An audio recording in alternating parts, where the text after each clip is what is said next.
भद्रं कर्णेभिः शृणुयामदेवाः भद्रं पश्येमाक्षभिर्यजत्राः स्थिरैरङ्गैस्तुष्टवागुंसस्तनूभिः व्यशेम देवहितं यदायुः। शान्तिः शान्तिः शान्तिः। ॐ नमो ब्रह्मादिभ्यो ब्रह्मविद्या सम्प्रदायकर्तृभ्यो वंशऋषिभ्यो नमो महद्भ्यो नमो गुरुभ्यः। सर्वोपप्लवरहितः प्रज्ञानकरः प्रत्यगर्थो ब्रह्मैवाहमस्मि ब्रह्मैवाहमस्मि। श्रुतिस्मृतिपुराणानामालयं करुणालयं नमामि भगवत्पादं शङ्करं लोकशङ्करं। शङ्करं शङ्कराचार्यं केशवं बादरायणं। सूत्रभाष्यकृतौ वन्दे भगवन्तौ पुनः पुनः। श्रीमच्छङ्करभगवत्पूज्यपादसद्गुरुभ्यो नमः। वन्दे तं सच्चिदानन्दं यतिवर्यं महामतिं वेदवेदान्तसारज्ञं सद्गुरुं प्रणतोऽस्म्यहं। सदाहं सम्प्रदायज्ञं संयमीन्द्रं सदाश्रयं सद्गुरुं सच्चिदानन्दं सदाचारं समाश्रये। श्री श्री सच्चिदानंदेन्द्र सरस्वती महासद्गुरुभ्यो नमः। अधीः भगवो ब्रह्मा प्रज्ञानां सुप्रदानैस्थिरचरनिकरव्याप्य लोकान् भुक्त्वा भोगान् सविष्ठान् पुनरभिषणोद्भासितान् कामजन्यान् पीत्वा सर्वान् विशेषान् स्वपिति मधुरं मायया भोजयन्नो। माया संख्यातुर्यं परमोत्तमजं ब्रह्म यत्तनतोऽस्मि। यो विश्वात्मा विविधविषयान् प्राश्य भोगान् सविष्टान् पश्चाच्चान्यान् स्वमतिविभवान् ज्योतिषास्त्रेण सूक्ष्मान् सर्वानेतान् पुनरपि शनैः स्वात्मनि स्थापयित्वा हित्वा सर्वान् विशेषान् विगतगुणगणः पात्वसौ नः स्तुरीयः।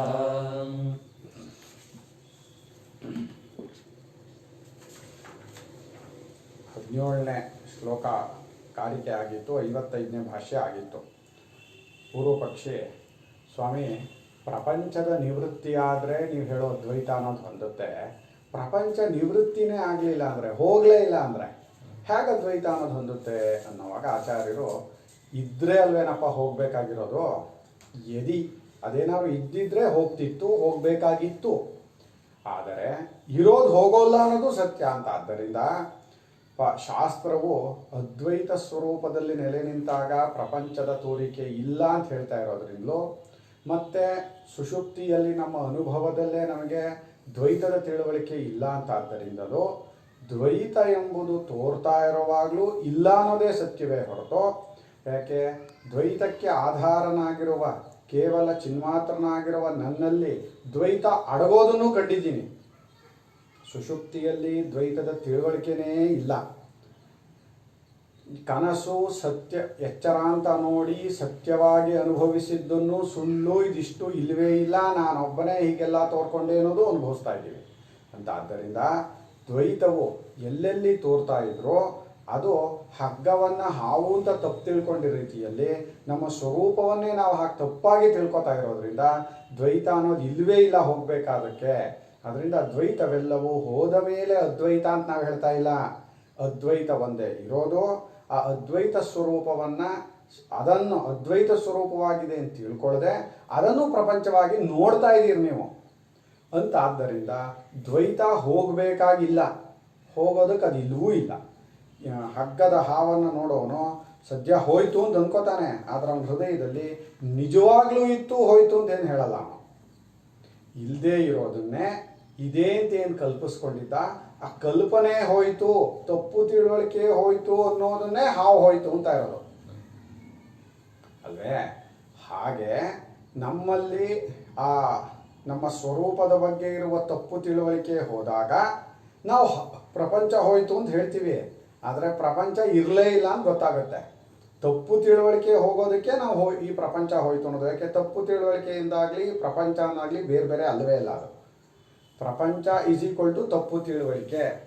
ಆದ್ದರಿಂದ ಹಗ್ಗದ ಹಾವನ್ನು ನೋಡುವಂತೆಯೇ ಹಗ್ಗವನ್ನು ಹಾವು ಅಂತ ನೋಡುವಾಗ ಹೇಗೆ ಅದು ಕೇವಲ ತಪ್ಪು ತಿಳುವಳಿಕೆಯಾಗಿದೆಯೋ, ಈ ಪ್ರಪಂಚ ಎಂಬುದು ಪರಮಾತ್ಮನನ್ನೇ ತಪ್ಪಾಗಿ ತಿಳಿದದ್ದಾದ್ದರಿಂದ ಪ್ರಪಂಚ ಅನ್ನೋದು ಹೊಸದಾಗಿ ಹೋಗಬೇಕಾಗಿಲ್ಲ. ಹೋಗಾಗಿರೋದನ್ನ ನೀನೆಂತ ಹೋಗಿಸ್ತೀಯ? ಅದು ಹೋಗಾಗಿದೆ, ಇಲ್ಲವೇ ಇಲ್ಲ. ಅದು ಇಲ್ಲದೇ ಇರೋದನ್ನ ಇದೆ ಅಂತ ನೋಡ್ತಾ ಇದೆಯಲ್ಲ, ಆ ತಪ್ಪು ತಿಳುವಳಿಕೆ ಹೋಗಿಸ್ಕೋ ಸಾಕು ಅಂತಾಗಿ ಆಚಾರ್ಯರು ಪ್ರಪಂಚೋ ಯದಿ ವಿದ್ಯೇತ ನಿವರ್ತೇತ ನ ಸಂಶಯ ಮಾಯಾ ಮಾತ್ರಮಿದಂ ದ್ವೈತಂ ಅದ್ವೈತಂ ಪರಮಾರ್ಥತಃ ಅಂತ ಹೇಳಿದರು. ಈಗ ಇದನ್ನು ತಿಳಿಸ್ಕೊಡೋ ಶಾಸ್ತ್ರ, ಶಿಷ್ಯ, ಗುರುಗಳು ಹೀಗೆ ಹೇಳ್ಕೊಡ್ತಾ ಇದ್ದೀರಲ್ಲಪ್ಪ ನೀವು. ಪ್ರಪಂಚವೆಂಬುದು ಇಲ್ಲವೇ ಇಲ್ಲ, ಅದು ಇದ್ದಿದ್ರೂ ಹೋಗಬೇಕಿತ್ತು, ಅದು ಕೇವಲ ತತ್ವದಲ್ಲಿ ತತ್ವವನ್ನು ತಪ್ಪಾಗಿ ತಿಳಿದ ರೂಪವಾಗಿದೆ ಅಂತಾದರೆ ಹೀಗೆ ಹೇಳಿಕೊಡುವ ಶಾಸ್ತ್ರ ಇದೆಯೋ ಇಲ್ವೋ? ಆ ಗುರುಗಳಿದಾರೋ ಇಲ್ವೋ? ಆ ಶಿಷ್ಯ ಇದಾನೋ ಇಲ್ವೋ ಅಂತ ಕೇಳಿದರೆ ಅದಕ್ಕೆ ಮುಂದಿನ ಉತ್ತರ ನನು ಶಾಸ್ತ್ರಂ ಶಿಷ್ಯ ಇದೆ ಅಯಂ ವಿಕಲ್ಪ ಕಥಂ ನಿವೃತ್ತ ಇದೆ. ಅದೇ ತಾನೇ ಆಗ್ಬೇಕಾಗಿರೋ. ಅಲ್ಲ ಸ್ವಾಮಿ, ಇದನ್ನು ಹೇಳಿಕೊಡುವ, ಈ ಅದ್ವೈತವನ್ನು ಹೇಳಿಕೊಡುವಂತಹ ಶಾಸ್ತ್ರ, ಅದ್ವೈತವನ್ನು ಹೇಳಿಕೊಡುವಂತಹ ಗುರು, ಅದನ್ನು ತಿಳಿದುಕೊಳ್ಳುವ ಶಿಷ್ಯ, ಈ ವಿಕಲ್ಪವು ಹೋಗಲೇಬೇಕು ತಾನೆ. ಯಾಕೆ? ಅದ್ವೈತ ಸ್ವರೂಪಕ್ಕೆ ಯಾವ ವಿಕಲ್ಪವೂ ಯಾವ ತಪ್ಪು ತಿಳುವಳಿಕೆನೂ ಇರಬಾರ್ದು, ದ್ವೈತ ಅನ್ನೋದು ಇರಬಾರ್ದು. ಹಾಗಿದ್ರೆ ಇದು ಉಳ್ಕೊಳ್ಳುತ್ತೋ ಹೋಗುತ್ತೋ? ಹೋಗೋದಾದ್ರೆ ಹೇಗೆ ಹೋಗುತ್ತೆ ಅಂತ ಕೇಳಿದರೆ ಅರ್ಥ ಆಯ್ತಲ್ವಾ? ಶಾಸ್ತ್ರ ಅಂದರೆ ಗುರು, ಶಾಸ್ತ್ರಂ ಅಂದರೆ ಶಾಸ್ತ್ರ ಅದು ಗೊತ್ತು, ಶಿಷ್ಯ. ಇವುಗಳು ಇದೊಂದು ವಿಕಲ್ಪ ಅಂತಲೇ ನಿಮ್ಮ ಪ್ರಕಾರ ನೀವೇ ಹೇಳ್ತಾ ಇದ್ದೀರಿ. ಇಡೀ ಪ್ರಪಂಚವೇ ಆತ್ಮನಲ್ಲಿ ತೋರುತ್ತಿರುವ ಕಲ್ಪನೆ ಅಂತ ಆದಮೇಲೆ ಪ್ರಪಂಚದೊಳಗೆ ಇದೆಲ್ಲ ತೋರ್ತಾ ಇರೋದು. ಹೀಗೆ ಪ್ರಪಂಚದೊಳಗೆ ಇದ್ದುಕೊಂಡು ಇರುವಂತಹ ಗುರು ಪ್ರಪಂಚದಲ್ಲಿರುವ ಶಿಷ್ಯನಿಗೆ ಪ್ರಪಂಚದಲ್ಲಿರುವ ಶಾಸ್ತ್ರವನ್ನು ಹೇಳಿ ಪ್ರಪಂಚ ಇಲ್ಲ ಅಂತ ಹೇಳ್ಸಕ್ಕಾಗ್ಬಿಡುತ್ತಾ?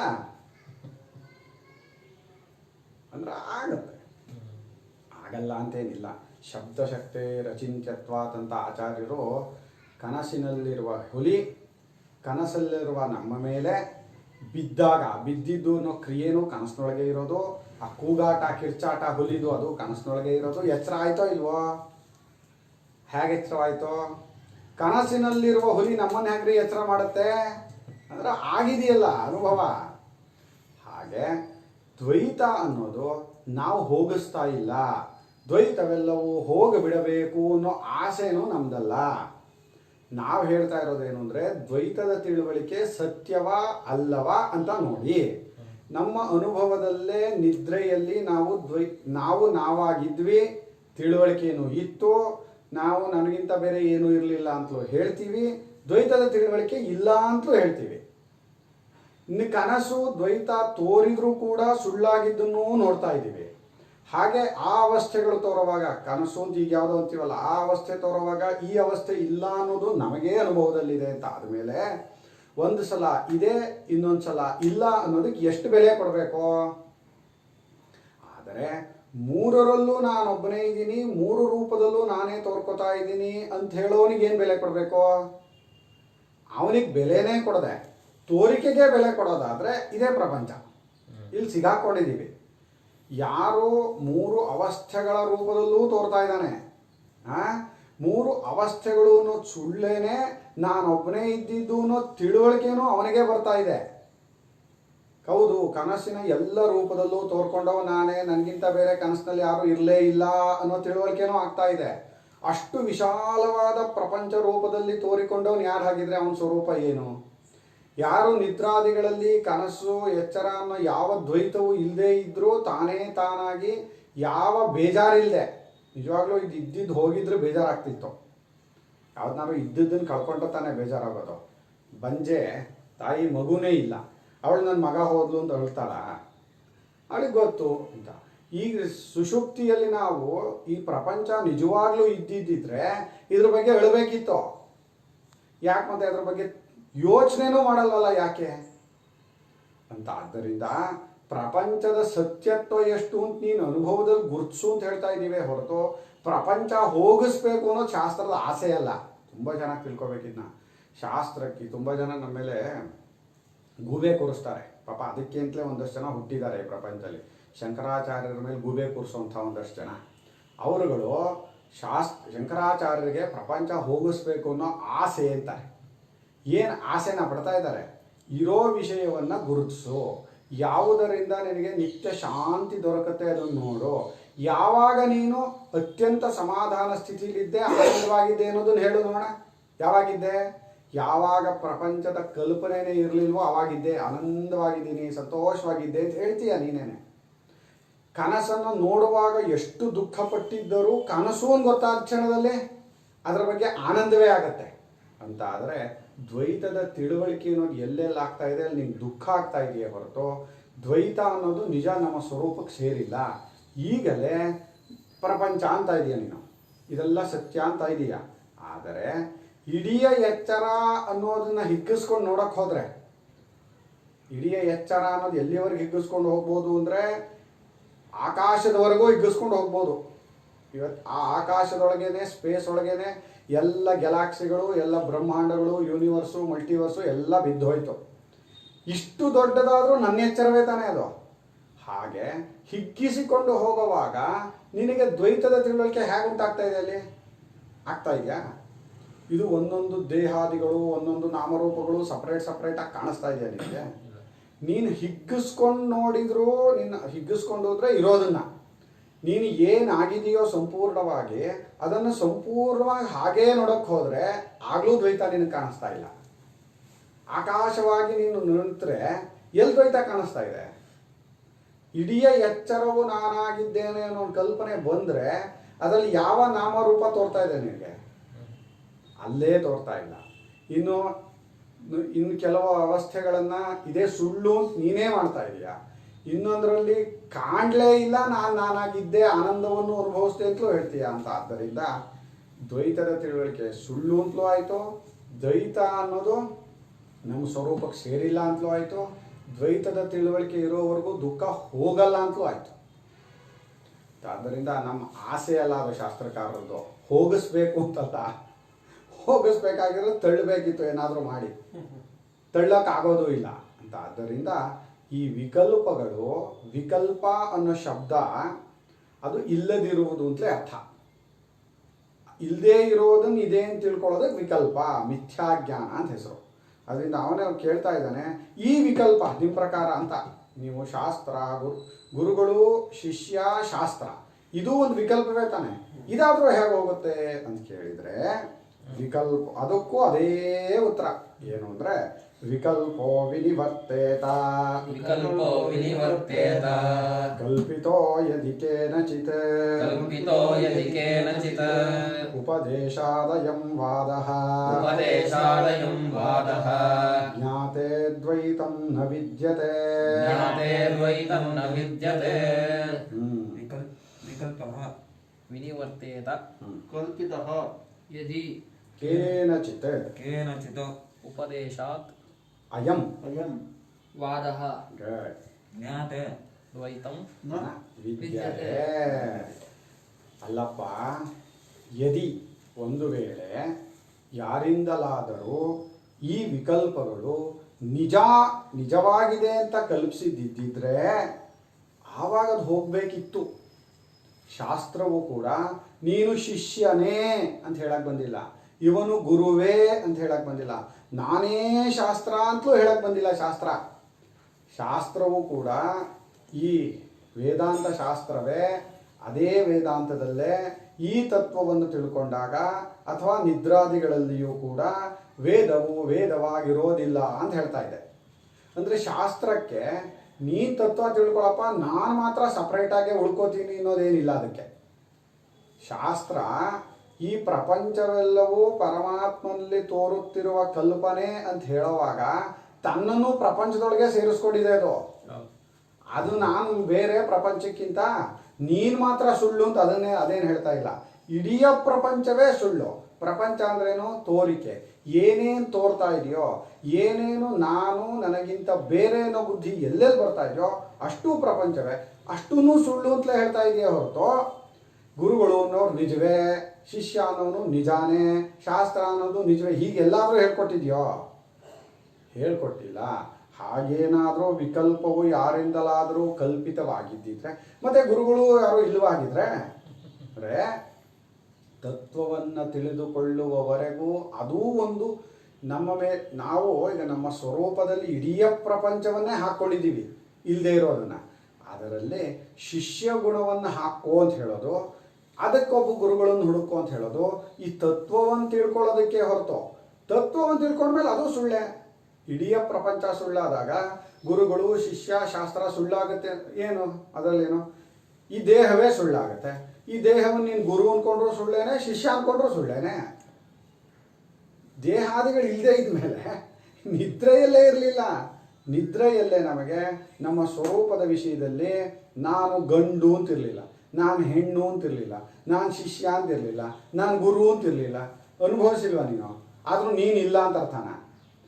ಅಲ್ಲ ಕಣಯ್ಯ, ನೀನು ಇಲ್ಲಿ ಶಿಷ್ಯನಾಗಿರುವಾಗ ಅಲ್ಲೂ ಶಿಷ್ಯನೇ ಆಗಿರಬೇಕು ಅಂತ ಹಠ ಮಾಡಕ್ಕೆ ಬರುತ್ತಾ? ಹೊಂದಲ್ಲ, ಅನುಭವ ಹೊಂದಿಸ್ಕೊಳ್ಳಲ್ಲ. ಅದನ್ನ ಎಲ್ಲದನ್ನೂ ಕಿತ್ತು ಬಿಸಾಗುತ್ತೆ. ಅದನ್ನು ಗುರುತಿಸ್ಕೊ, ಹಾಗೆ ಗುರುತಿಸ್ಕೊ ಅಂತ ಹೇಳ್ತಾ ಇರೋದು. ಈಗಲೂ ನೀನು ಶಿಷ್ಯ ಅಲ್ಲ, ಈಗಲೂ ಇವನು ಗುರು ಅಲ್ಲ, ಈಗಲೂ ಶಾಸ್ತ್ರ ಇಲ್ಲ. ಹಾಗೆ ಹೇಳೋದಕ್ಕೆ ತತ್ವ ತಿಳ್ಕೊಂಡ ಮೇಲೆ ಗುರುಶಾಸ್ತ್ರ ಶಿಷ್ಯಾದಿ ವಿಕಲ್ಪಗಳು ಹೋಗುತ್ತೆ ಅಂತ ಸುಮ್ಮನೆ ಹೇಳ್ತಾ ಇರೋದೇ ಹೊರತು ಈಗಿದೆ ಅವಾಗ ಹೋಗುತ್ತೆ ಅಂತ ಅರ್ಥ ಅಲ್ಲ ಅದು. ಈಗಲೂ ನಿನ್ನ ಅನುಭವದಲ್ಲ ಇದೆಯಲ್ಲ, ಇಡೀ ಎಚ್ಚರವನ್ನು ನೋಡುವವ ನಾನು ಅನ್ನೋ ಒಂದು ತಿಳುವಳಿಕೆಯಲ್ಲಿ ನೀನು ಗುರುನೋ ಶಿಷ್ಯನೋ? ಏನೂ ಅಲ್ಲ. ನೀನು ಗುರು ಶಿಷ್ಯ ಶಾಸ್ತ್ರ ಎಲ್ಲವನ್ನೂ ಎಚ್ಚರದೊಳಗೆ ಸೇರಿಸ್ಬಿಟ್ಟೆ ನೀನು. ಅವಾಗ ಇಡೀ ಎಚ್ಚರ ನೋಡೋ ನೀನು ಇದೇನಲ್ವಲ್ಲಪ್ಪ. ಇಡೀ ಕನಸು ನನ್ನಲ್ಲೇ ತೋರಿದ್ದು ಅನ್ನೋವಾಗ ಕನಸಿನಲ್ಲಿ ತೋರಿದ ಯಾವ ದೇಹದಲ್ಲೂ ನಾವೇನು ಅಭಿಮಾನ ಪಟ್ಕೊಳ್ಳಲ್ಲಪ್ಪ. ಅಲ್ಲಿ ಗುರುವಾಗಿ ಶಿಷ್ಯನಾಗಿ ಶಾಸ್ತ್ರವಾಗಿ ತೋರಿದ್ದೆಲ್ಲವೂ ನನ್ನದೇ ವಿಕಲ್ಪ ಅಂತಲೇ ನಾವು ತಿಳ್ಕೊತಾ ಇದ್ದೀವಿ. ಹಾಗೆ ಈಗಲೂ ನಿದ್ರಾದಿಗಳಂತೂ ಇರಲೇ ಇಲ್ಲ ಅಂತ. ಆದ್ದರಿಂದ ಈ ವಿಕಲ್ಪವೂ ಕೂಡ ಯಾರಾದರೂ ನಿಜವಾಗಿ ಇದೆ ಅಂತ ಹೇಳಿ ಕಲ್ಪಿಸಿದ್ರೆ, ಯಾರಾದರೂ ಯಾವುದಾದ್ರೂ ಶಾಸ್ತ್ರ ಕಲ್ಪಿಸಿದ್ದಿದ್ರೆ ಅವಾಗ ಹೋಗಬೇಕಾಗಿತ್ತು. ಶಾಸ್ತ್ರವೇ ಅದನ್ನು ನಿಜ ಅಂತ ಹೇಳ್ತಾ ಇಲ್ಲ ಖಂಡಿತವಾಗಿ. ಇದೊಂದು ಉಪದೇಶಕ್ಕಾಗಿ ಇರುವಂತಹ ಒಂದು ವಾದ, ಅಂದರೆ ಉಪದೇಶ. ನೀನು ಶಿಷ್ಯನು, ನೀನು ಇದನ್ನು ತಿಳ್ಕೋಬೇಕು ಅಂತ ಹೇಳ್ತಾ ಇರುವಾಗ ಅವನು ಯಾವ ಗುಣಗಳನ್ನು ಅಳವಡಿಸಿಕೊಂಡರೆ ಅದು ಅರ್ಥ ಆಗುತ್ತೋ ಆ ಗುಣ ಅಳವಡಿಸ್ಕೋ ಅಂತ ಹೇಳೋದಕ್ಕೆ ಶಿಷ್ಯ ಅಂತ ಹೇಳ್ತಾ ಇರೋದೇ ಹೊರತು ನೀನು ಶಿಷ್ಯನೇ ಅನ್ನೋದ್ರಲ್ಲಿ ನಿನ್ನ ತಲೆ ಮೇಲೆ ಹೇರೋದಕ್ಕೆ ಯಾವ ಶಾಸ್ತ್ರವೂ ಬಂದಿಲ್ಲ. ಖಂಡಿತ ಉಳ್ಕೊಳ್ಳೋದು ಇಲ್ಲ. ಅನುಭವದಲ್ಲಿ ಉಳ್ಕೊಂಡಿಲ್ವಲ್ಲ. ಇದೊಂದು ವಾದವು. ಈ ವಾದ ಅಂದ್ರೆ ಒಂದು ಹೇಳಿಕೆ. ಈ ಹೇಳಿಕೆಯು ಉಪದೇಶಕ್ಕಾಗಿ ಇರುವುದೇ ಹೊರತು ತತ್ವವನ್ನು ತಿಳ್ಕೊಂಡ್ರೆ ಹೌದು ಕಣ, ಗುರುಗಳು ಇಲ್ಲ, ಶಾಸ್ತ್ರವೂ ಇಲ್ಲ, ಶಿಷ್ಯನೂ ಇಲ್ಲ ಕಣ, ಇದೇ ತಂದ್ಕೋತಾ ಇರೋದೇ ತಪ್ಪು ತಿಳುವಳಿಕೆ ಕಣ. ಇಡೀ ಪ್ರಪಂಚವೇ ಪರಮಾತ್ಮನಲ್ಲಿ ನಿನ್ನಲ್ಲಿ ತೋರಿದ ಒಂದು ಗುಳ್ಳೆ, ನಿನಗಿಂತ ನಿಜವಾಗ್ಲೂ ಬೇರೆಯಾಗಿಲ್ಲ. ಹೀಗೆ ತಿಳ್ಕೊ. ಅಲ್ಲ ಗುರು ಶಾಸ್ತ್ರ ಶಿಷ್ಯ ಎಲ್ಲ ಹೋಗುತ್ತಲ್ಲ, ಹೋಗ್ಲಿ ಬಿಡು, ಏನಾಗಲ್ಲ, ಹೋಗ್ಲಿ. ಯಾವ ಭೇದವನ್ನು ಉಳಿಸ್ಕೋಬೇಡ. ಆ ಭೇದ ಉಳಿಸ್ಕೊಂಡಿರೋದೇ ಎಲ್ಲ ಅನರ್ಥಕ್ಕೂ ಕಾರಣ. ಭೇದ ಉಳಿಸ್ಕೊಂಡಿದ್ಯಾ ಅಂಥೇಳಿ ನೀನು ಗುರು ಅಂತ ಅಂದ್ಕೊಂಡ್ರು ನಿನಗಿಂತ ಬೇರೆ ಯಾಕೆ ಶಿಷ್ಯನ ನೋಡ್ತೀಯ? ನೀನು ದೊಡ್ಡವನು ಅನ್ಕೋತೀಯ, ಅವ್ನು ಸಣ್ಣವನು ಅನ್ಕೋತೀಯ. ನಾನು ಶಿಷ್ಯ ಅಂದ್ಕೊಂಡ್ರು ಅಲ್ಲಿ ಭೇದ ನೋಡ್ತಾ ಇದೀಯ ನೀನು. ಏನಂದ್ರೂ ಭೇದವನ್ನೇ ನೋಡ್ತೀಯ ನೀನು. ಆ ಭೇದ ಮಾತ್ರ ನಿಜವಾಗಿ ಅನುಭವದಲ್ಲಿ ಹುಡ್ಕೋತಾನೆ ಇಲ್ವಲ್ಲಪ್ಪ. ನಾವೇನು ಹೊಸದಾಗಿರೋ ವಿಷಯ ಹೇಳ್ಕೊಡ್ತಾ ಇಲ್ಲ ಇಲ್ಲಿ.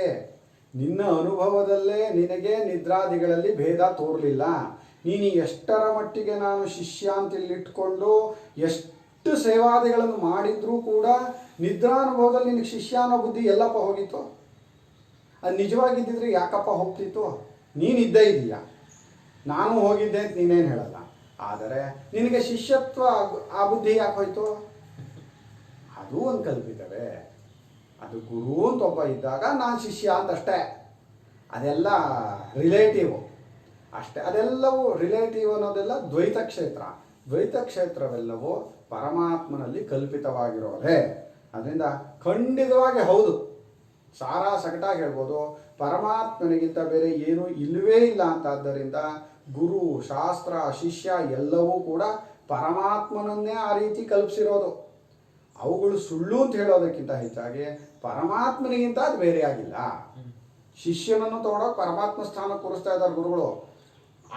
ಈಗ ಶಿಷ್ಯನಿಗೆ ಉಪದೇಶ ಮಾಡುವಾಗ ನೀನು ಪರಮಾತ್ಮನೇ ಆಗಿದ್ದೀಯಾ ಅಂತ ಹೇಳ್ಕೊಡುತ್ತೆ. ಹೇಳ್ಕೊಟ್ಮೇಲೆ ನಾನು ಬೇರೆ ನೀನು ಬೇರೆ ಅಂತ ಹೇಳ್ಕೊಟ್ರೆ ನೀನು ಪರಮಾತ್ಮನಾಗಿದ್ದೀಯಾ ಶಬ್ದಕ್ಕೆ ಅರ್ಥ ಬಂತ? ಬರೋದೇ ಇಲ್ಲ. ಒಂದಲ್ಲ ವಿಕಲ್ಪಃ ವಿನಿವರ್ತೇತ ವಿಕಲ್ಪಃ ವಿನಿವರ್ತೇತ ಯದಿ ಕೇನಚಿತ್ ಕಲ್ಪಿತಃ ಸ್ಯಾತ್. ಯದಿ ಕೇನಚಿತ್ ಕಲ್ಪಿತಃ ಸ್ಯಾತ್. ಈ ವಿಕಲ್ಪವು ಕೂಡ ಹೊರಟು ಹೋಗುತ್ತಿತ್ತು. ಯದಿ ಒಂದು ವೇಳೆ ಕೇನಚಿತ್ ಅಂದರೆ ಯಾರಿಂದಲಾದರೂ ಅಥವಾ ಯಾವುದಾದರೂ ಕಾರಣದಿಂದ, ಇಂಥ ಕಾರಣದಿಂದ ಇವನು ಗುರುವೇ, ಇಂಥ ಕಾರಣದಿಂದ ಇವನು ಶಿಷ್ಯನೇ ಅಂಥೇಳೇನಾದರೂ ಯಾರಾದರೂ ಕಲ್ಪಿಸಿದ್ದಿದ್ರೆ ಆವಾಗ ಹೋಗ್ಬೇಕಿತ್ತು ಕಣಪ್ಪ. ಇಲ್ಲವೇ ಇಲ್ಲ, ಹೋಗೋದೆಂಥದ್ದು. ಹಗ್ಗದ ಹಾವು ಯಾವತ್ತೂ ಹೋಗಬೇಕಾಗಿಲ್ಲ, ಚೆನ್ನಾಗಿ ತಿಳ್ಕೊಳ್ಳಿ. ಮತ್ತು ಹೋಗದೇ ಇದ್ರೆ ಹೇಗ್ರಿ? ಎಲ್ಲಿ ಹೋಗಬೇಕು ಅಂದ್ರೆ ತಿಳುವಳಿಕೆಯಲ್ಲಿ ಹೋಗ್ಬೇಕಷ್ಟೇ, ಅದು ಅಲ್ಲಿ ಹೋಗಬೇಕಾಗಿಲ್ಲ.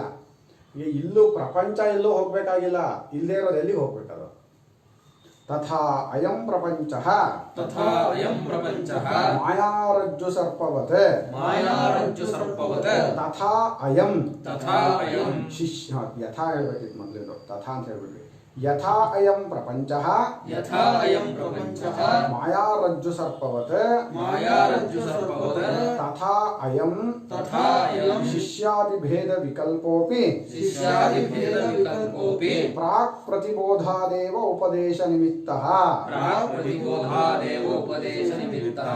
ಹೇಗೆ ಇಡೀ ಪ್ರಪಂಚವೇ ಹಗ್ಗದಲ್ಲಿ ತೋರಿದ ಹಾವಿನಂತೆ ಅದು ಯಾವಾಗಲೂ ಇಲ್ಲ, ಇದೇ ಅಂತ ಅಂದ್ಕೊಂಡಿದ್ದೇ ತಪ್ಪು ತಿಳುವಳಿಕೆ ಅಂತ ಹಿಂದಿನ ಇದರಲ್ಲಿ ಹೇಳಿದ್ವೋ, ಹಾಗೆಯೇ ಆ ಪ್ರಪಂಚದಲ್ಲಿ ಬಿದ್ದ ವಿಕಲ್ಪ ಕಣಪ್ಪ ಇದು ಶಿಷ್ಯ, ಇದು ಗುರು, ಇದು ಶಾಸ್ತ್ರ ಎಂಬುದು ಈ ವಿಕಲ್ಪವು ಕೂಡ ಖಂಡಿತ ತತ್ವದ ತಿಳುವಳಿಕೆ ಆಗೋವರೆಗೆ ಮಾತ್ರ ಇರುತ್ತೆ ಹೊರತು ತತ್ವದ ತಿಳುವಳಿಕೆ ಆದಮೇಲೆ ಗುರುನೂ ಇಲ್ಲ. ಗುರುಂ ಶಾಸ್ತ್ರಂ ತಥಾ ಮೂಢಂ ಆತ್ಮನೋನ್ಯನ್ ನಪಶ್ಯತಿ ಅಂತ ಹೇಳಿ ನೈಷ್ಕರ್ಮ್ಯ ಸಿದ್ಧಿಕಾರರು ಈ ತತ್ವದ ತಿಳುವಳಿಕೆ ಆದಮೇಲೆ ಅವನಿಗೆ ಅನ್ಸುತ್ತಂತೆ, ನಾನು ಗುರುನೂ ಅಲ್ಲ, ನಾನು ಶಿಷ್ಯನೂ ಅಲ್ಲ, ನನಗಿಂತ ಬೇರೆ ಮೂಢಾನೋನು ಅಜ್ಞಾನವೂ ಯಾರೂ ಇಲ್ಲ. ತತ್ವಜ್ಞಾನಿಯ ತಿಳುವಳಿಕೆಯಲ್ಲಿ ಇವನು ಅಜ್ಞಾ, ನಾನು ಜ್ಞಾ, ನಾನು ತಿಳಿದವನು, ಇವನಿಗೆ ಗೊತ್ತಿಲ್ಲ, ಇವನು ಕೆಟ್ಟವನು, ನಾನು ಒಳ್ಳೆಯವನು, ಇವನು ಹೆಣ್ಣು, ನಾನು ಗಂಡು, ಈ ಯಾವ ತಿಳುವಳಿಕೆನೂ ಇರಲ್ಲ. ಯಾಕೆ ಆ ಭೇದ ಬುದ್ಧಿಯೆಲ್ಲ ಪ್ರಪಂಚದ ಒಳಗೆ ಬಿದ್ದಿರೋದು. ಅವ್ರಿಗೆ ಹೇಗೆ ಬರುತ್ತದು? ಹಾಗೆ ಬಂದ್ರೆ ಅವನು ತತ್ವ ತಿಳ್ಕೊಂಡಿದ್ದಾನೆ ಅಂತ ಹೇಳೋಕ್ಕಾಗತ್ತಾ? ಖಂಡಿತ ಇಲ್ಲ. ಶಿಷ್ಯಾದಿಭೇದ ವಿಕಲ್ಪವೂ ಕೂಡ ಈ ತತ್ವದ ತಿಳುವಳಿಕೆಯಾಗುವುದಕ್ಕಿಂತ ಮುಂಚೆ ಉಪದೇಶದ ನಿಮಿತ್ತವಾಗಿ ಇಟ್ಕೊಂಡಿರೋದು. ನೀನು ಶಿಷ್ಯ ಅಂತ ಅವನಿಗೆ ಹೇಳಿ ಹತ್ರಕ್ಕೆ ಕರ್ಕೊಳ್ಳಿಲ್ಲ ಅಂದರೆ ಅವನು ಅದನ್ನು ಕೇಳಿಸ್ಕೊಳ್ಳಲ್ಲ ಅಂತ. ಅವನು ತತ್ವವನ್ನು ತಿಳ್ಕೋಬೇಕು ಅಂದರೆ ಅವನು ಕೇಳಿಸ್ಕೋಬೇಕು. ಕೇಳಿಸ್ಕೊಳ್ಳೋದು ಯಾವಾಗ ಅಂದರೆ, ನಾನು ಶಿಷ್ಯ ಅಂತ ಆದಾಗ ನಾನು ಅವ್ರ ಮಾತು ಕೇಳಿಸ್ಕೊತೀನಿ, ಇಲ್ಲಾಂದ್ರೆ ನಾನೇನು ಕೇಳಿಸ್ಕೊಂಡು ನೀವು ಹೇಳಿದ್ದು ನಾನು ಯಾಕೆ ಕೇಳಬೇಕು ಅನ್ಸುತ್ತೆ. ಆದ್ದರಿಂದ ನೋಡಪ್ಪ, ನೀನು ಶಿಷ್ಯ, ನೀನು ಇದನ್ನು ತಿಳ್ಕೋಬೇಕು ಅಂದಾಗ ಹೌದಾ ಗುರುಗಳೇ, ಆಯಿತು ಅಂತ ಹಾಗೆ ಹೇಳಿದವನಿಗೆ ಅವ್ರ ತತ್ವದ ತಿಳುವಳಿಕೆ ಆಗತ್ತೆ ಅನ್ನೋದಕ್ಕೊಂದು ಇಟ್ಕೊಂಡಿರೋದೇ ಹೊರತು ಇನ್ನೊಂದು ಕಡೆಯಿಂದ ಹೇಳಿ. ಈಗ ನಮ್ಮ ಭೇದ ಅಂತ ಏನೋ ಇಟ್ಕೊಂಡಿದ್ದೀವಲ್ಲ, ನಾನು ಗಂಡು ಅಥವಾ ನಾನು ಗುರು, ನಾನು ಶಿಷ್ಯ ಅಂತ ಇಟ್ಕೊಂಡಿದ್ದೀವಲ್ಲ, ಇದು ನಿದ್ರೆಗೂ ಬಂದರೆ ನಮ್ಗೆ ಸಂತೋಷ ಆಗುತ್ತಾ? ಇಲ್ಲ. ನಿಜವಾಗ್ಲೂ ನಾನು ಹೆಣ್ಣು, ನಾನು ಗಂಡು, ನಾನು ಅಮ್ಮ, ನಾನು ಅಪ್ಪ, ನಾನು ಗುರು ಅನ್ನೋ ಈ ಭೇದ ತಿಳುವಳಿಕೆನೆ ನಿದ್ರೆಲೂ ಹೀಗೆ ಬಂದಿದ್ದಿದ್ರೆ ತಲೆ ಕೆಟ್ಟೆ ಹೋಗ್ತಿತ್ತು. ಎಲ್ಲೋ ಒಂದು ಕಡೆ ಇದನ್ನು ಬಿಡಿಸ್ಕೊತಿದ್ದೀವಲ್ಲ, ಪ್ರಾಕೃತಿಕವಾಗಿ ಆದರೂ ಅಷ್ಟರಿಂದಲೇ ಎಷ್ಟೋ ಸಂತೋಷ ಹೊಂದ್ತಾ ಇದ್ದೀವಿ. ಆಮೇಲೆ ಮತ್ತೆ ವೇಷ ತಕ್ಕೊಂಡು ಅದನ್ನು ಆ ರೋಲ್ಗಳನ್ನು ಮಾಡೋದಕ್ಕೂ ಶಕ್ತಿ ಬರುತ್ತೆ. ಈ ರೋಲ್ ಹಾಗೆ ಉಳ್ಕೊಂಡ್ಬಿಟ್ಟಿದ್ದಿದ್ರೆ ಮನುಷ್ಯ ಹುಚ್ಚನೇ ಆಗ್ತಿದ್ದ. ಒಂದು ಕ್ಷಣ ಮಾತ್ರವಾದರೂ ಹೋಗುತ್ತಲ್ಲ, ಅದಕ್ಕೆ ಎಷ್ಟು ಸಂತೋಷ ಆಗುತ್ತೆ. ಇನ್ನು ಅದು ಅನುಭವದಲ್ಲಿ ಆ ರೀತಿ ಇರೋದ್ರಿಂದ ನಿಜವಾಗಿದ್ದಂತೂ ಹೋಗಲ್ಲ. ಆದರೆ ಈ ಯಾವುದು ನಿಜವಾಗಿದೆಯೋ ಅದು ಹೋಗೂ ಇಲ್ಲ. ನಾನು ನಿಜವಾಗಿದ್ದೀನಿ, 3 ಅವಸ್ಥೆಗಳಲ್ಲೂ ಇದ್ದೀನಿ, 3 ಅವಸ್ಥೆಗಳನ್ನು ನೋಡ್ತಾ ಇದ್ದೀನಿ, 3 ಅವಸ್ಥೆಗಳು ನನ್ನೊಳಗೆ ತೋರ್ತಾ ಇವೆ. ನಾನು ಮಾತ್ರ 3ರಲ್ಲೂ ಇದ್ದೀನಿ. ಯಾವ ನಾನು 3ರಲ್ಲೂ ಇದ್ದೀನೋ ಆ ನನಗೆ ಇಲ್ಲಿರೋದು ಅಲ್ಲಿಗೆ ಬಂದಿಲ್ಲ, ಅಲ್ಲಿರೋದು ಅಲ್ಲಿಗೆ ಬಂದಿಲ್ಲ. ನನ್ನ ಅನುಭವನೇ ಅದು.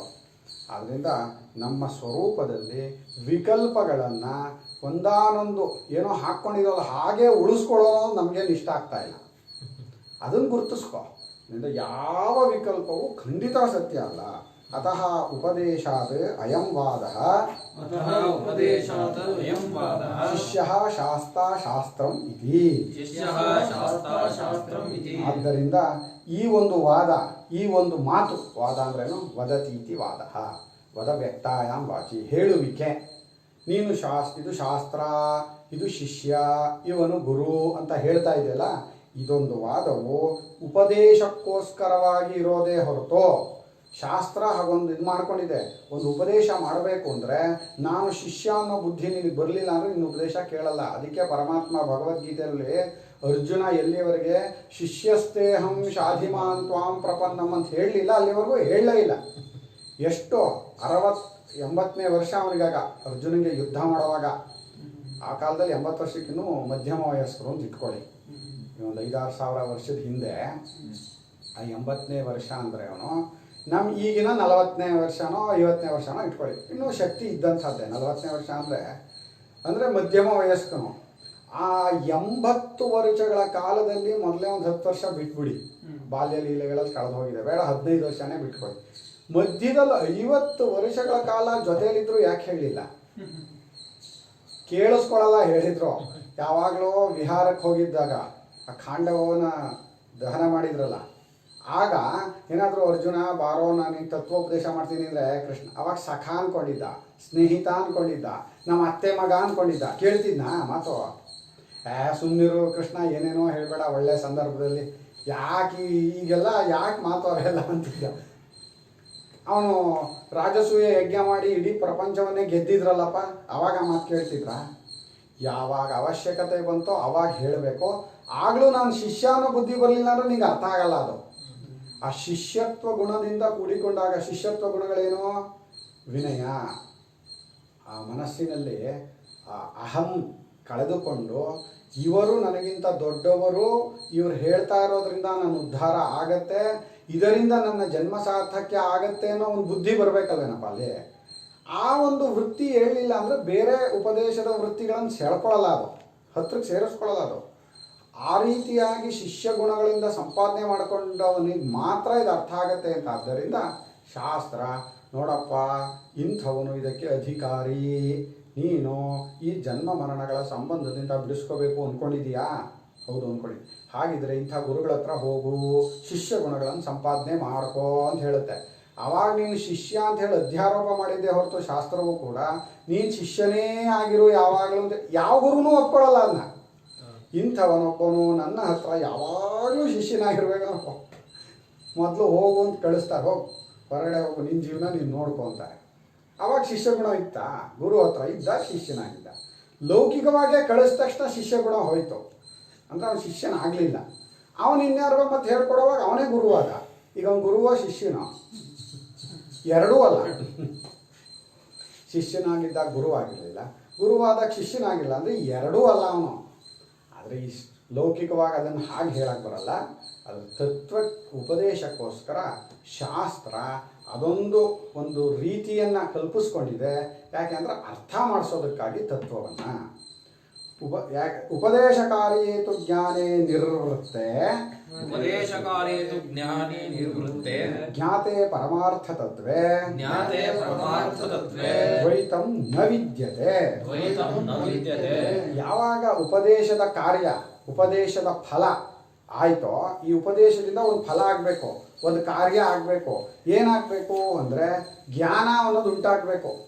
ತಾನು ಯಾರು, ನನ್ನ ನಿಜ ಸ್ವರೂಪ ಏನು, ನಾನು ಏನಾಗಿದ್ದೀನಿ ಅನ್ನೋ ಜ್ಞಾನ ಉಂಟಾಯಿತು ಅಂತ ಆದರೆ, ಆ ಪರಮಾರ್ಥ ತತ್ವದ ಜ್ಞಾನ ತಿಳ್ಕೊಂಡ, ನಾನು ಏನಾಗಿದ್ದೀನಿ ತಿಳ್ಕೊಂಬಿಟ್ಟ ಅಂತಾದಾಗ ದ್ವೈತವೇ ಇರೋದಿಲ್ವಲ್ಲಪ್ಪ.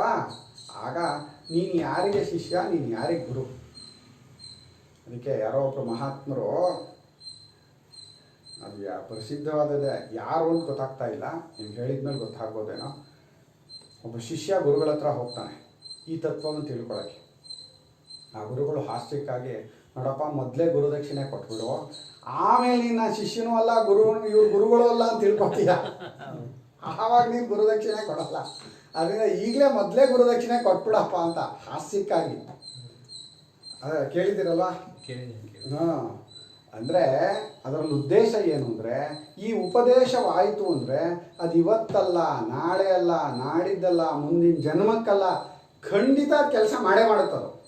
ಆ ಉಪದೇಶ ಒಂದು ಸಲ ಬೀಜ ಬಿತ್ತಿದ್ದಾರೆ, ಮನಸ್ಸಿನೊಳಗೆ ಹೋಗಿದೆ ಅದು ಅಂದರೆ ಅಲ್ಲಿ ಬೇರೆ ಬೇರೆಯ ವಾಸನೆಗಳಿಂದ ಮುಚ್ಕೋಬೋದೇನೋ, ಆದರೂ ಅದು ತನ್ನ ಕೆಲಸ ಬಿಟ್ಟಿರಲ್ಲ, ಅದು ಒಳಗೆ ಕೆಲಸ ಮಾಡ್ತಾ ಇರುತ್ತದೋ. ಅದು ಯಾವತ್ತೋ ಒಂದಿನ ಗೊತ್ತಾಗತ್ತಲ್ಲ ಆ ಉಪದೇಶ ಕಾರ್ಯ, ಅದರ ಫಲ, ಆ ತತ್ವ, ಪರಮಾರ್ಥ ತತ್ವ ಗೊತ್ತಾಗತ್ತಲ್ಲ, ಆಗ ದ್ವೈತ ಯಾವಾಗಲೂ ಇರಲಿಲ್ಲ ಅಂತ ಗೊತ್ತಾಗತ್ತೆ ಅವನಿಗೆ. ಇಷ್ಟೊತ್ತು ಇತ್ತು ಈಗ ಹೋಯ್ತು ಅಂದ್ಕೊಳ್ಳಲ್ಲ ಅವನು. ಯಾವಾಗಲೂ ಈ ದ್ವೈತ ಅನ್ನೋದು ಇಲ್ಲವೇ ಇಲ್ಲ ಅನ್ನೋ ನಿಶ್ಚಿತವಾದ ತಿಳುವಳಿಕೆ ಅವನಿಗೆ ಬರುತ್ತೆ ಅಂತ. ಆದರೆ ಇವತ್ತು ಪರಮಹಂಸರ ಆರಾಧನೆ, ಪರಮಹಂಸರ ಸೂಕ್ತಿಗಳು ಅಂತ ಓದ್ತಿದ್ವಿ. ಸಚ್ಚಿದಾನಂದ ಗುರುಗಳವರು ಕಂಪೈಲ್ ಮಾಡಿರೋದು ಸಂಗ್ರಹ. ಅದರಲ್ಲಿ ಪರಮಹಂಸರು ಹೇಳ್ತಾರೆ, ಖಂಡಿತ ಪ್ರತಿಯೊಬ್ಬರಿಗೂ ಯಾವತ್ತಾದರೂ ಒಂದಿನ ಈ ತತ್ವಜ್ಞಾನ ಆಗೇ ಆಗತ್ತೆ. ಅದಕ್ಕೆ ಉದಾಹರಣೆಯಾಗಿ ಕೆಲವರಿಗೆ ಬೆಳಗ್ಗೆನೇ ಊಟ ಸಿಗುತ್ತೆ, ಇನ್ನು ಕೆಲವರಿಗೆ ಮಧ್ಯಾಹ್ನ ಸಿಗುತ್ತೆ, ಇನ್ನು ಕೆಲವರು ರಾತ್ರಿ ಸಿಗುತ್ತೆ. ಹೊಟ್ಟೆ ಹೆಸ್ಕೊಂಡಿರೋರು ಯಾರೂ ಇರಲ್ಲ, ಯಾವಾಗಲೂ ಒಂದ್ಸಲ ಸಿಕ್ಕೇ ಸಿಗುತ್ತದು ಊಟ. ಹಾಗೆ ಈ ತತ್ವಜ್ಞಾನವು ಕೂಡ ಈ ಜನ್ಮ, ಮುಂದಿನ ಜನ್ಮ, ಅದರ ಮುಂದಿನ ಜನ್ಮ, ಯಾವತ್ತೋ ಒಂದಿನ ಹಾಗೆ ಆಗುತ್ತೆ. ಆದರೆ ಆ ಉಪದೇಶವನ್ನು ಒಂದು ಸಲ ಮನಸ್ಸೊಳಗೆ ಹಾಕಬೇಕು. ಅದು ಶಾಸ್ತ್ರದ ಕೆಲಸ ಪಾಪ. ಯಾಕೆ? ಪರಮಾತ್ಮನಿಂದ ತೋರ್ಕೊಂಡಿರೋ ಇದು, ಪರಮಾತ್ಮನಷ್ಟೇ ಪವಿತ್ರವಾದದ್ದು ಶಾಸ್ತ್ರ.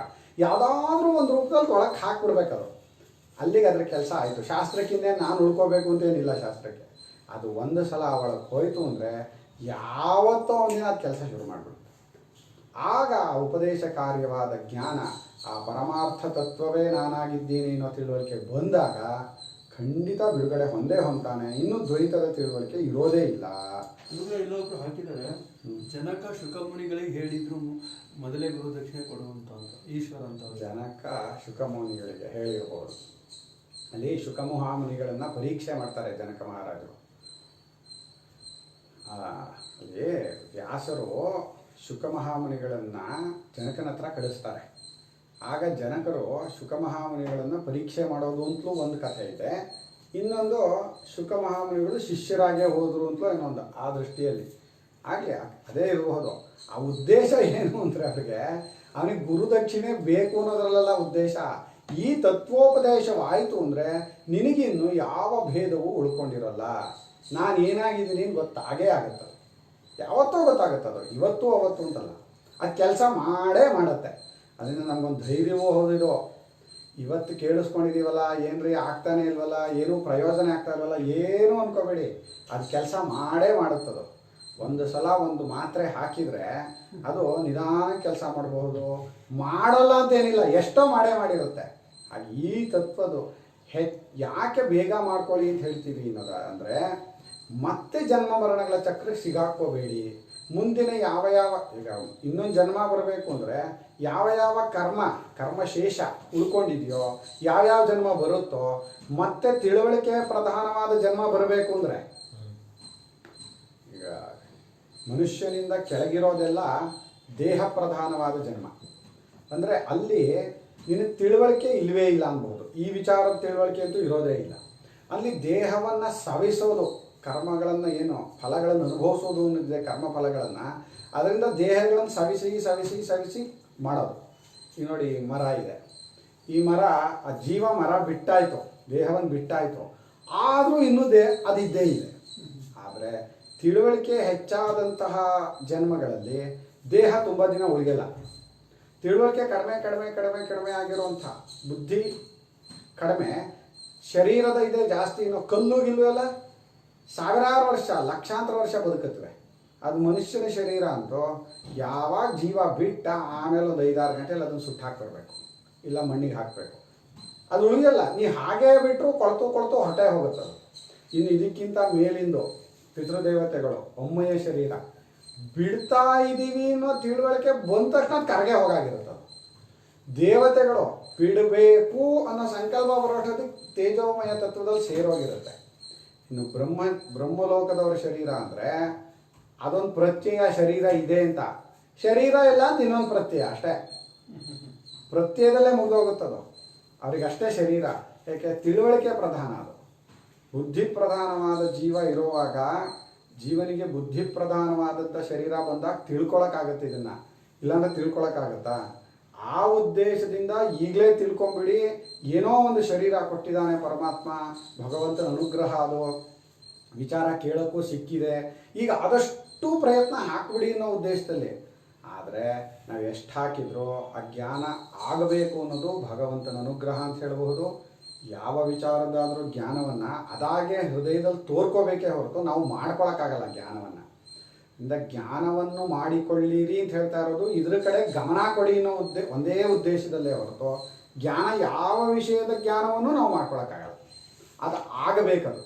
ಅದು ಆಗಬೇಕು ಅಂದರೆ ಅದರ ವಿಷಯದ ತಪ್ಪು ತಿಳುವಳಿಕೆ ಎಷ್ಟೆಷ್ಟು ಹೋಗಿರುತ್ತೋ ಅಷ್ಟು ಅದರ ವಿಚಾರದ ಜ್ಞಾನ ಅಷ್ಟು ಚೆನ್ನಾಗಿ ಆಗಿರುತ್ತೆ. ಈಗ ಎಷ್ಟು ಜನ್ಮ ಕಳೆದಿದ್ದೀವೋ ಗೊತ್ತಾ? ಇದು ಎಷ್ಟನೇ ಕಲಿಯುಗವೋ, 28ನೇ ಕಲಿಯುಗ ಅಂತ ಹೇಳ್ತಾರೆ. ಯಾವ ಬ್ರಹ್ಮಾಂಡದ 28ನೇ ಕಲಿಯುಗ ಇದು? ಯಾವ ಗ್ಯಾಲಾಕ್ಸಿಯ 28ನೇ ಕಲಿಯುಗ ಇದು? ಯಾರಿಗೆ ಗೊತ್ತು?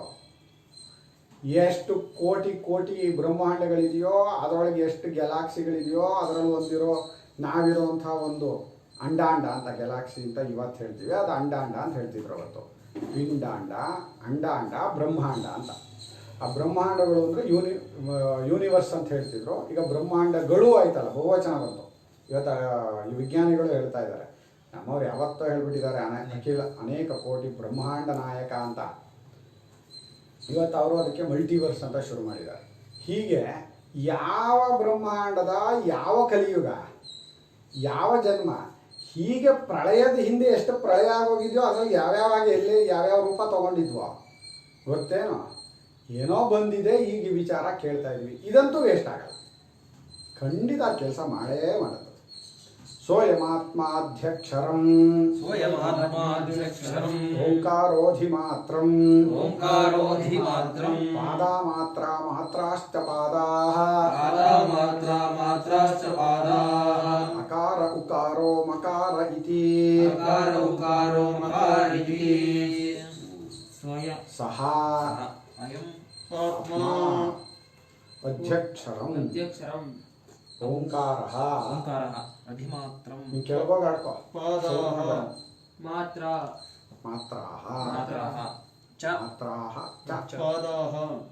ಅಕಾರಃ ಉಕಾರಃ ಮಕಾರಃ ಇತಿ. ಆ ಈ ಆತ್ಮನೋ ಶುರುಲ್ ಹೇಳಿದ್ವಿ, ಆಚಾರ್ಯರು ಮರ್ತಿಲ್ಲ, ಉಪನಿಷತ್ತು ಮರ್ತಿಲ್ಲ. ಮೊದಲನೇ ಮಂತ್ರ ಓಂ ಇತ್ಯೇತದಕ್ಷರಮಿದಗುಂ ಸರ್ವಂ ತಸ್ಯೋಪವ್ಯಾಖ್ಯಾನಂ ಭೂತಂ ಭವದ್ಭವಿಷ್ಯದಿತಿ ಸರ್ವಮೋಂಕಾರ ಏವ ಯಚ್ಚಾನ್ಯತ್ರಿಕಾಲಾತೀತಂ ತದಪ್ಯೋಂಕಾರ ಏವ ಸರ್ವಗೃಹ್ಯೇತದ್ ಬ್ರಹ್ಮ ಅಯಮಾತ್ಮ ಬ್ರಹ್ಮ ಅಂತ ಹೇಳಿತ್ತು. ಸೋಯಮಾತ್ಮ ಚತುಷ್ಪಾತ್ ಅಂತ. ಯಾವುದನ್ನು ಹಿಂದೆ ಇದೆಲ್ಲವೂ ಓಂಕಾರವೇ ಅಂತ ಹೇಳಿ, ಆ ಓಂಕಾರವೇ ಅಂತ ಹೇಳಿದಾಗ ಅಭಿಧಾನ ಅಭಿಧೇಯ, ಹೆಸರು ವಸ್ತು, ನಾಮ ರೂಪ, ಈ ಎರಡು ಪ್ರಧಾನವಾಗಿಯೂ ಹೇಳಿದ್ದನ್ನು ಮೊದಲು ನಾವೇನು ಮಾಡಿದ್ವಿ? ಅಭಿಧೇಯ ಪ್ರಧಾನವಾಗಿ, ರೂಪ ಪ್ರಧಾನವಾಗಿ, ವಸ್ತು ಪ್ರಧಾನವಾಗಿ. ವಸ್ತುಗಳು ಅಂತ ಏನು ತೋರ್ತಾ ಇದೆ, ಇದೆಲ್ಲವೂ ಕೂಡ ವಸ್ತುಗಳು ಅಂತ ಏನು ತೋರುತ್ತೆ? ಎಚ್ಚರ ಕನಸುಗಳಲ್ಲಿ ತೋರುತ್ತೆ ಅಲ್ವೇ, ಪ್ರಪಂಚ ಅಂತ. ಅದನ್ನು ಅಭಿಧೇಯ ಪ್ರಧಾನ, ವಸ್ತು ಪ್ರಧಾನವಾದ ಉಪದೇಶ ಅಂತ ಹೇಳಿ, ಹಾಗೆ ವಸ್ತುಗಳಾಗಿ ಏನೇನು ತೋರು ಬರ್ತಾ ಇದೆಯೋ ಅದು ಯಾವುದು ಕೂಡ ಈ ಬ್ರಹ್ಮನಿಗಿಂತ ಓಂಕಾರಕ್ಕಿಂತ ಬೇರೆಯಾಗಿಲ್ಲ ಅಂತ ಹೇಳಿ ಹಿಂದೆ ಹೇಳಿತ್ತು. ಏನೋ ವಾಟ್ ಪಾಠ is going on, what will be timings. ಯಾರೋ ಕೇಳ್ತಾ ಇದ್ದಾರ, ಮಾಂಡೂಕ್ಯ ಪಾಠ ನಡೀತಾ ಇದೆ 10 ಗಂಟೆಯಿಂದ 11 ಗಂಟೆವರೆಗೆ ಪ್ರತಿದಿನ ನಡೆಯುತ್ತೆ. ಅಂದರೆ ಪ್ರತಿದಿನ ಅಂದರೆ ನಾವು ಯಾವತ್ತೋ ಇಲ್ಲ ಅಂತ ಹೇಳ್ತೀವೋ ಅವತ್ತಿರಲ್ಲ. ಬೆಳಗ್ಗೆ 8ರಿಂದ 9 ತೈತ್ರಿಯ ಪಾಠನೂ ನಡೆಯುತ್ತೆ. ಈ ಅಭಿಧೇಯ ಪ್ರಧಾನವಾಗಿ ಅಲ್ಲಿ ಹೇಳಿತ್ತು. ಅಲ್ಲಿ ಓಂಕಾರವೇ ಇದೆಲ್ಲವೂ ಅಂತ ಶುರು ಮಾಡ್ತೋ. ಇದೆಲ್ಲವೂ ಅನ್ನೋದರಲ್ಲಿ ನಾಮ ರೂಪ ಎರಡೂ ಸೇರಿದ್ರೂ ಕೂಡ ರೂಪ ಪ್ರಧಾನವಾಗಿ, ಅಭಿಧೇಯ ಪ್ರಧಾನವಾಗಿ, ವಸ್ತು, ಅಭಿಧೇಯ ಅಂದರೆ ವಸ್ತು, ಪೆನ್ನು ಅಂತ ಒಂದು ಶಬ್ದ, ಇದು ವಸ್ತು. ಈ ವಸ್ತು ಪ್ರಧಾನವಾಗಿ ನಿರ್ದೇಶ ಮಾಡಿದ್ವಿ ಹಿಂದಿಂದು. ಎಚ್ಚರ, ಕನಸು, ನಿದ್ರೆ, ಅದನ್ನು ವಿಶ್ವ, ತೈಜಸ, ಪ್ರಾಜ್ಞಾ ಅನ್ನೋ ಚೈತನ್ಯ, ಇದೆಲ್ಲವೂ ಕೂಡ ಆ ತತ್ವಕ್ಕಿಂತ ಬೇರೆಯಾಗಿಲ್ಲ ಅಂತ ಹೇಳಿತ್ತು. ಅದು ಅಭಿಧೇಯ ಪ್ರಧಾನವಾದ ನಿರ್ದೇಶ. ಆದರೆ ಅಭಿಧೇಯಕ್ಕಿಂತ ಬೇರೆಯಾಗಿ ಅಭಿಧಾನ ಅಂತಲೂ ಒಂದು ಇದೆಯಲ್ಲ, ಹೆಸರು ಅಂತಲೂ ಇದೆಯಲ್ಲ. ಈಗ ಗಡಿಗೆ, ಕುಡಿಕೆ, ಮಡಕೆ, ಗಡಿಗೆಯನ್ನು ಆಕಾರ, ಕುಡಿಕೆ ಆಕಾರಗಳೆಲ್ಲ ವಸ್ತು, ಅದರ ಹೆಸರುಗಳು. ಆ ಗಡಿಗೆ ಅನ್ನೋದಕ್ಕೊಂದು ಗಡಿಗೆ ಅನ್ನೋ ಒಂದು ಶಬ್ದ, ಅದಕ್ಕೊಂದು ವಸ್ತು. ಕುಡಿಕೆ ಅಂತ ಒಂದು ಶಬ್ದ, ಅದಕ್ಕೊಂದು ವಸ್ತು. ಮಡಿಕೆ ಅಂತ ಒಂದು ಶಬ್ದ, ಅದಕ್ಕೊಂದು ವಸ್ತು. ಹೀಗೆ ಬೇರೆ ಬೇರೆ ಹೆಸರುಗಳು ಕಾಣ್ತಾ ಇದೆ, ಬೇರೆ ಬೇರೆ ಆಕಾರಗಳು ಕಾಣ್ತಾ ಇದೆ. ಈ ಎಲ್ಲ ಆಕಾರಗಳು ಮಣ್ಣಿಗಿಂತ ಬೇರೆ ಇಲ್ಲ ಅಂತ ಹಿಂದೆ ಹೇಳಿದ್ವಿ. ಈಗ ಮಣ್ಣು ಅನ್ನೋ ಶಬ್ದದಲ್ಲಿ ಈ ಎಲ್ಲ ಹೆಸರುಗಳು ಸೇರುತ್ತೆ ಅಂತ ಹೇಳಬೇಕು.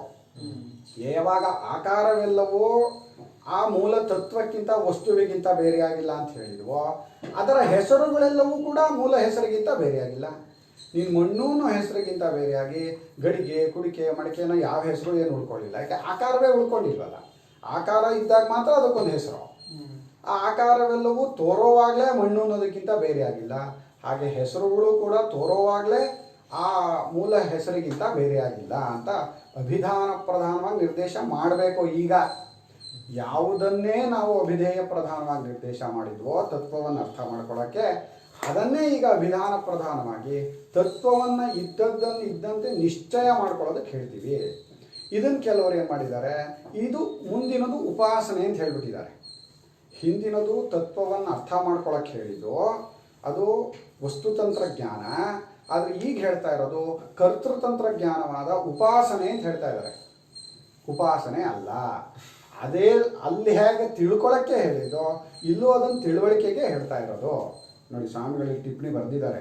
ಹಿಂದಿನ ಗ್ರಂಥ ಭಾಗದಲ್ಲಿ 3ನೇ ಟಿಪ್ಪಣಿ, ಉತ್ತಮ ಮಧ್ಯಮ ಅಧಿಕಾರಿಗಳಿಗಾಗಿ ಅಧ್ಯಾರೋಪ ಅಪವಾದಗಳಿಂದ ಪರಮಾರ್ಥ ತತ್ವವನ್ನು ಹೇಳಿದೆ ಎಂದು, ಈಗ ಅಧಮಾಧಿಕಾರಿಗಳಿಗೆ ಉಪಾಸನೆಯನ್ನು ಹೇಳುವುದಕ್ಕಾಗಿ ಓಂಕಾರ ಮಾತ್ರಾದಿಗಳನ್ನು ಹೇಳಿದೆ ಎಂದು ಆನಂದಗಿರಿ ವ್ಯಾಖ್ಯಾನದಲ್ಲಿದೆ.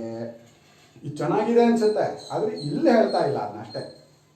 ಆ ವ್ಯಾಖ್ಯಾನವು ಶ್ರುತಿಯ ಉಪಕ್ರಮ ಉಪಸಂಹಾರಗಳಿಗೂ ಅಭಿಧಾನಾಭಿಧೇಯಗಳಿಗೆ ತತ್ವದ್ವಾರದಿಂದ ಮುಖ್ಯೈಕ್ಯವನ್ನು ಹೇಳುವ ಭಾಷ್ಯಕ್ಕೂ ವಿರುದ್ಧ. ಪೀಠಿಕೆಯನ್ನು ನೋಡಿ, ಇಲ್ಲಿ ಹೇಳ್ತಾ ಇರೋದು ನಾವು ಅಭಿಧೇಯ ಪ್ರಧಾನವಾಗಿ ನಿರ್ದೇಶ ಮಾಡಿದ ತತ್ವವನ್ನೇ ಪುನಃ ಅಭಿಧಾನ ಪ್ರಧಾನವಾಗಿ ನಿರ್ದೇಶ ಮಾಡ್ತಾ ಇರೋದು. ಆ ತತ್ವವು ಅಭಿಧೇಯವೂ ಅಲ್ಲ, ಅಭಿಧಾನವೂ ಅಲ್ಲ.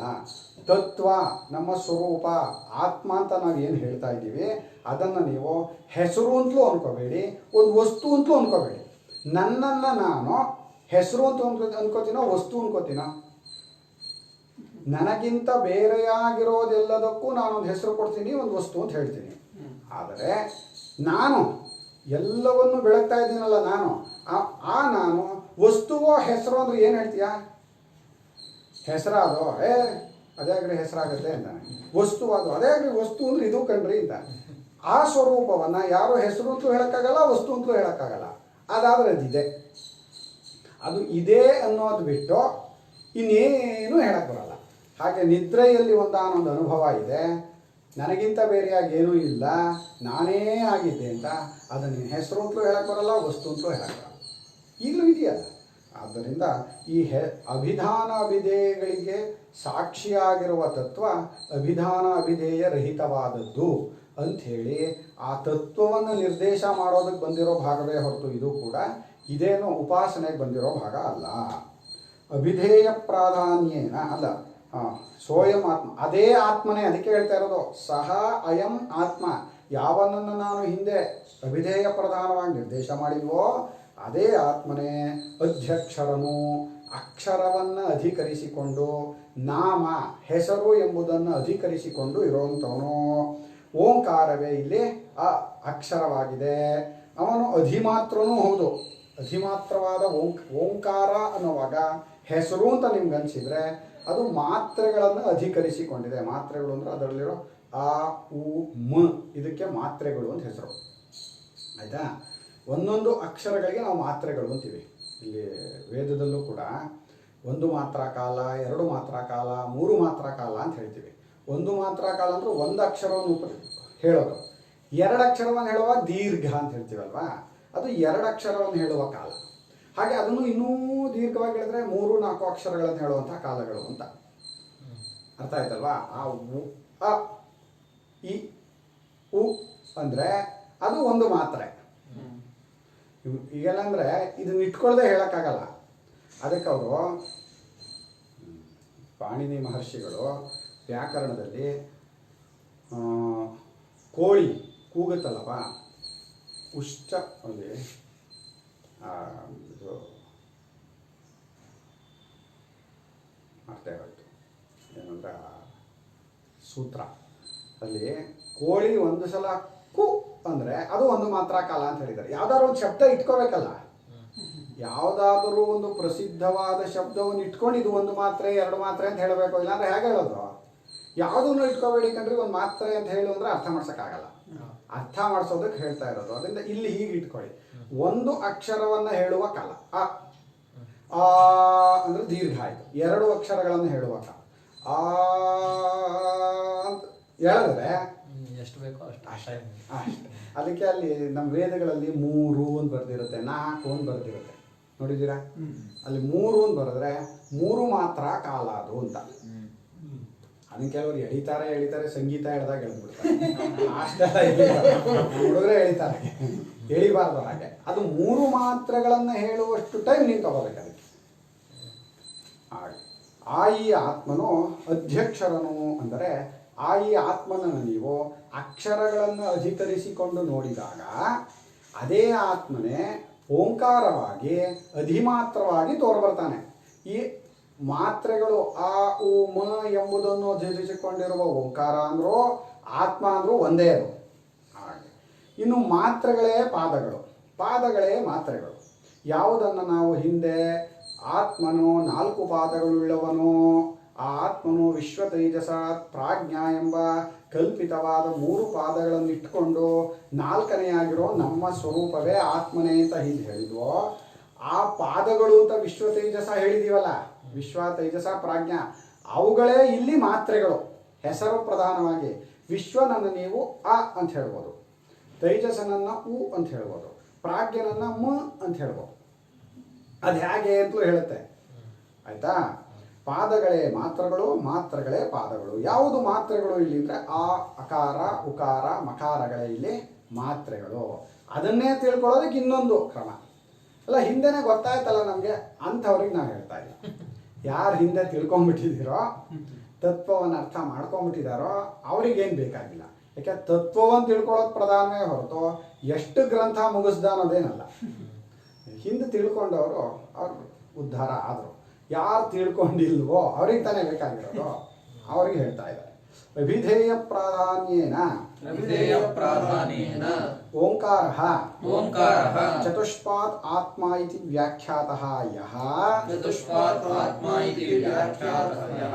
ಸೋಯಂ ಆತ್ಮ ಅಧ್ಯಕ್ಷರಂ ಅಕ್ಷರಂ ಅಧಿಕೃತ್ಯ ಅಭಿಧಾನ ಪ್ರಾಧಾನ್ಯೇನ ವರ್ಣ್ಯಮಾನಃ ಅಧ್ಯಕ್ಷರಂ. ಅಭಿಧೇಯ ಪ್ರಾಧಾನ್ಯವಾಗಿ ವಸ್ತುವನ್ನು ಪ್ರಧಾನವಾಗಿಟ್ಟುಕೊಂಡು ಯಾವ ಓಂಕಾರವೋ 4 ಪಾದಗಳುಳ್ಳ ಆತ್ಮನು, ಓಂಕಾರವೇ 4 ಪಾದಗಳುಳ್ಳ ಆತ್ಮನು ಎಂದು ಅಭಿಧೇಯ ಪ್ರಧಾನವಾಗಿ ವಸ್ತುವನ್ನು ಉಪದೇಶ ಮಾಡುವ ಕ್ರಮದಲ್ಲಿ ಅಂತ ಏನು ಹೇಳಿತ್ತು, ವ್ಯಾಖ್ಯಾತಃ ಯಾವುದನ್ನು ವ್ಯಾಖ್ಯಾನ ಮಾಡಿದ್ವೋ ಯಾವ ಓಂಕಾರವನ್ನು, ಆ ಆತ್ಮನೇ ಬೇರೆಯವನಲ್ಲ. ಚೆನ್ನಾಗಿ ತಿಳ್ಕೊಳ್ಳಿ, ನಮ್ಮ ಸ್ವರೂಪವನ್ನೇ ತಿಳ್ಸಕ್ಕೆ ಬಂದಿರೋದು ಅವನೇ ಅಧ್ಯಕ್ಷರನು. ಅಂದರೆ ಅಕ್ಷರವನ್ನು ಅಧಿಕರಿಸಿಕೊಂಡಾಗ ಅಕ್ಷರ ಪ್ರಧಾನವಾಗಿ ಅವನನ್ನು ಹೇಳಿ, ನೀವು ಒಂದು ನಾಮ ಪ್ರಧಾನವಾಗಿ ಅವನಿಗೆ ಹೇಳಿ ಅಂತ ಹೇಳಿದಾಗ ಅಭಿಧಾನ ಪ್ರಾಧಾನ್ಯದಿಂದ ಹೆಸರನ್ನು ಪ್ರಧಾನವಾಗಿ ಇಟ್ಕೊಂಡು ವರ್ಣ್ಯಮಾನ ವರ್ಣಿಸಲ್ಪಡುವಾಗ ಅವನೇ ಅಧ್ಯಕ್ಷರನು.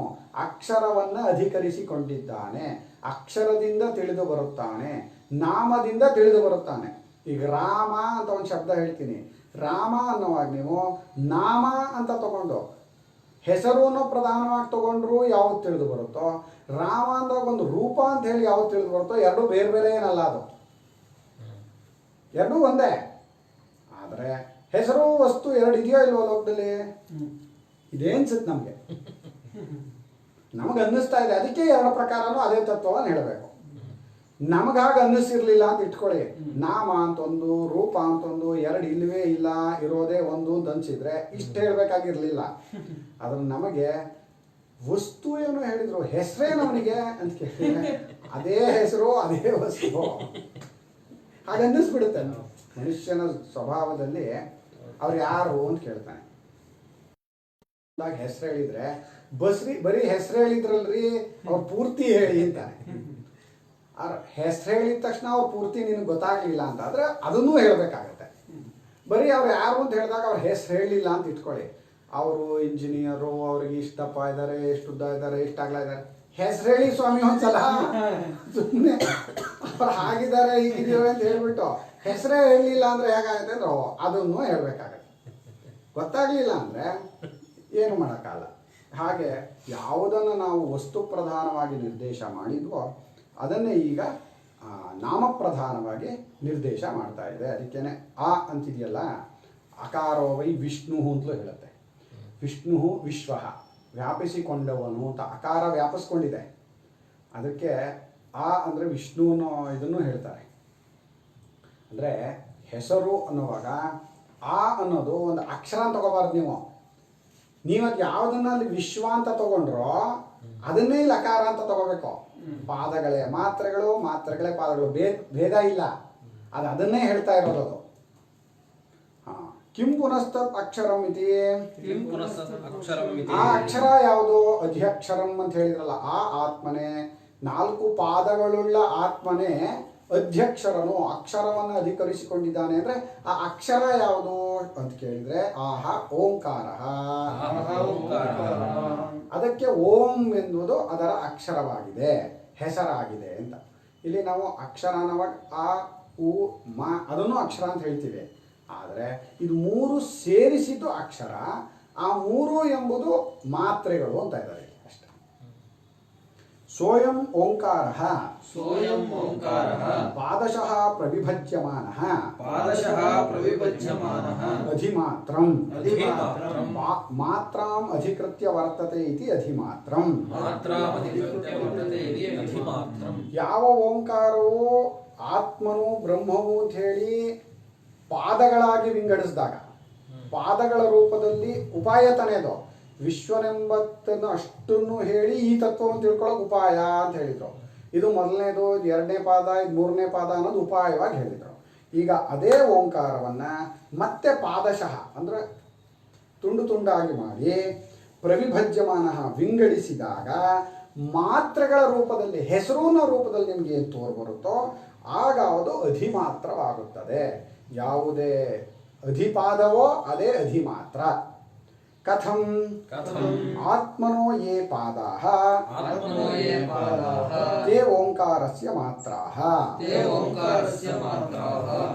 ಯಾವ ಆತ್ಮನನ್ನು ತಿಳಿದುಕೊಳ್ಳುವುದಕ್ಕೆ 3 ಪಾದಗಳು, ಕಲ್ಪಿತ ಪಾದಗಳು. ಕಲ್ಪಿತ ಪಾದಗಳು ಅಂದರೆ ನಾವೇ ಕಲ್ಪಿಸಿಕೊಂಡಂತಹ 3 ಅವಸ್ಥೆಗಳನ್ನು, ಅದು ತತ್ವವನ್ನು ತಿಳಿದುಕೊಳ್ಳುವುದಕ್ಕೆ ಉಪಾಯ ಅಂತ ಹೇಳಿ ಆತ್ಮನ ಪಾದಗಳು ಅಂತ ಯಾವುದನ್ನು ಹೇಳಿತ್ತೋ ಅದೇ ಪಾದಗಳೇ ಈಗ ಓಂಕಾರದ ಮಾತ್ರೆಗಳು.